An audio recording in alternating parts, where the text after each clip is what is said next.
8 ქვეყნის 40-მდე სტუდენტი დღეს რეგიონის საკანონმდებლო ორგანოს სტუმრობდა. სტუდენტები უმაღლესი საბჭოს ვიცე-სპიკერს დავით ბაციკაძეს შეხვდნენ. სტუმრები საკანონმდებლო ორგანოს მუშაობის პრინციპებს და დეპუტატების საქმიანობას გაეცნენ. სტუდენტები ასევე დაინტერესდნენ მესამე სექტორისა და უმაღლესი საბჭოს ურთიერთობით. შეხვედრაზე საუბარი ახალგაზრდული უმაღლესი საბჭოს როლს და მათ საქმიანობასაც დაეთმო. უცხოელი სტუდენტები საქართველოში პროგრამის ევროპელები მოქმედებაში ფარგლებში ჩამოვიდნენ. სასწავლო ვიზიტი სხვადასხვა ქვეყნის წარმომადგენლებს შორის ახალი ურთიერთობისა და ახალგაზრდული პროექტების შემუშავებას ისახავს მიზნად. სტუდენტები ჩვენს რეგიონში 12 ივნისამდე დარჩებიან.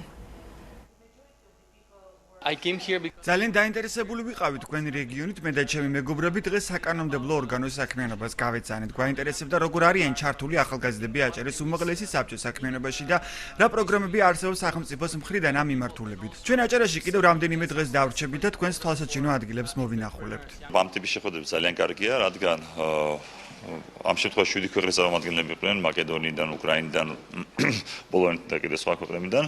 მათ აინტერესებთ რა ტიპის დაწესებულება იყო უმაღლესი საბჭო, რა სოციალ-პოლიტიკური სისტემა არსებობს ჩვენთან ავტონომურ რესპუბლიკაში და რა ტიპის აქტივობები არსებობს ახალგაზრდების მხრივ.